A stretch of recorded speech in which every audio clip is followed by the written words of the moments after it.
Good morning children. मैं अर्चना श्रीवास्तव। मैं आज क्लास 7 के बच्चों को संस्कृत में ईश प्रार्थना पढ़ाने जा रही हूँ।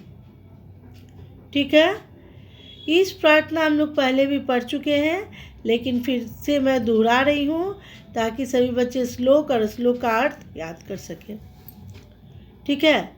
तो हम लोगों को ये हम लोग जानते हैं कि हम लोगों को अपने दिन की शुरुआत हम लोग जब करते हैं, अपने शुभ कार्य की शुरुआत करते हैं, तो हम लोगों को अपने ईश की प्रार्थना हमेशा करनी चाहिए। और ईश की प्रार्थना के बिना हम लोगों को कोई भी काम की शुरुआत नहीं करनी चाहिए।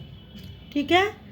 और रात्रि में एक बात बताएं कि सोने के पहले आप लोगों को, हम लोगों को, सबको ईश्वर को ज़रूर धन्यवाद देना चाहिए कि हे ईश्वर, आपकी कृपा से हमारे सारे काम बने और हम अच्छी तरह से सांस ले पाए, अच्छी तरह से जी पाए और अपने सभी कामों को पूरा किए। ठीक है। चलिए पहला श्लोक हम लोग पढ़ते हैं।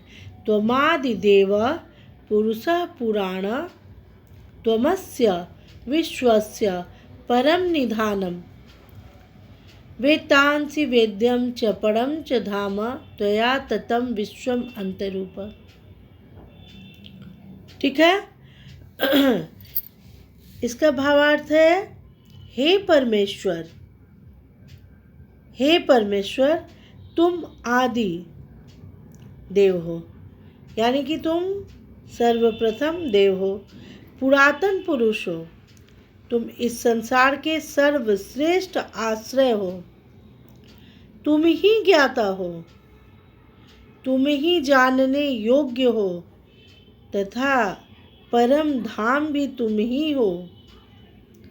हे अनंत रूप परमेश्वर, यह संपूर्ण संसार तुम्हारे द्वारा ही व्याप्त है। ठीक है। तो ये पहला श्लोक हम लोग समझे, श्लोक का अर्थ भी समझे। आप सभी बच्चों इस श्लोक को और अर्थ को, भावार्थ को जरूर याद कर लीजिएगा। ठीक है। दूसरा है, नमामीश्वरं प्रातः नमामि जनकं तथा नमामि मातरं पूज्यां नमामि शिक्षकांस तथा। ठीक है। दूसरा श्लोक कह रहा है कि मैं प्रातः ईश्वर को प्रणाम करता हूँ। ठीक है। हम लोग सुबह सवेरे किसको प्रणाम करते हैं? अपने ईश्वर को। ठीक है। तो मैं प्रातः ईश्वर को प्रणाम करता हूँ। मैं अपने पूज्य पिताजी को तथा पूज्य माताजी को प्रणाम करता हूँ। मैं अपने गुरुओं को भी प्रणाम करता हूँ। ठीक है। तो ये श्लोक और अर्थ हम लोग समझ गए कि मैं प्रातः ईश्वर को प्रणाम करता हूँ। बिना ईश्वर को प्रणाम किए मैं अपने दिन की और कार्य की शुरुआत नहीं करता हूँ।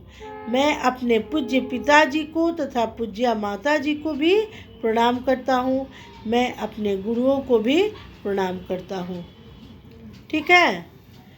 तीसरा श्लोक है, कृपया यस्य सिद्ध्यन्ति सत्कार्याणि सुखानि च तम नमामि सदा देवं सद्ज्ञानस्य प्रदायकम। ठीक है। श्लोक का भावार्थ है, जिसकी कृपा से हमें सब कार्यों को करने में सफलता प्राप्त होती है, जिसकी कृपा से हमें सब कार्यों में सफलता प्राप्त होती है तथा हमें अनेक शुभ कार्य करने का अवसर प्राप्त होता है और हम सब प्रकार के सुखों को प्राप्त करते हैं। श्रेष्ठ ज्ञान देने वाले उस देवता को मैं सदा प्रणाम करता हूँ। ठीक है। तो ये श्लोक हम लोग जाने, श्लोक हम लोग पहले भी पढ़ चुके थे और फिर हम लोग इसको पढ़ने के बाद हम लोग को पता चल गया कि हम लोग को श्लोक भी याद करना है और इसका भावार्थ भी याद करना है। सारे बच्चे इसको याद कर लेंगे और अर्थ भी याद कर लेंगे। ठीक है।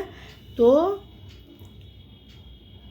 आप सभी इसको एक बार अगर दोहराना चाहें तो दोहरा सकते हैं। त्वमादिदेव पुरुषः पुराण त्वमस्व विश्वस्य परम निधानम वेतांसि वेद्यम च परम च धाम त्वया ततं विश्वम अंतरूपा। दूसरा है नमामि ईश्वरम प्रातः नमामि जनकम तथा नमामि मातरम पूज्याम नमामि शिक्षकांश तथा। और तीसरा कृपया यस्य सिद्ध्यन्ति सत्कार्याणि सुखानि च तम नमामि सदा देवम सद्ज्ञानस्य प्रदायकम। ठीक है, और अर्थ भी हम लोग फिर से दोहरा लें।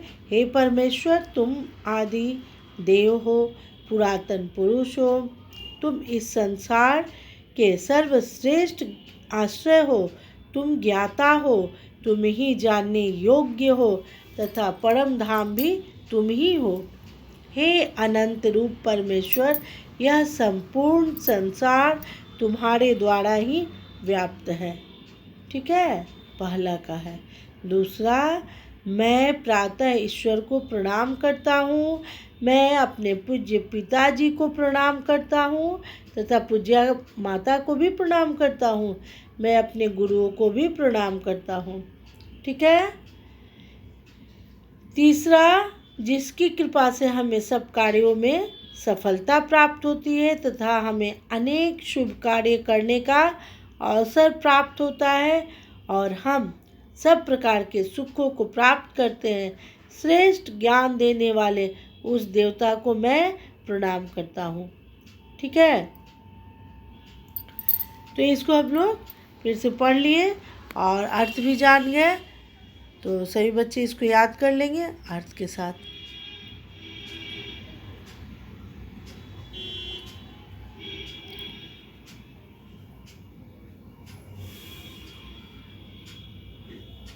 ठीक है, धन्यवाद बच्चों।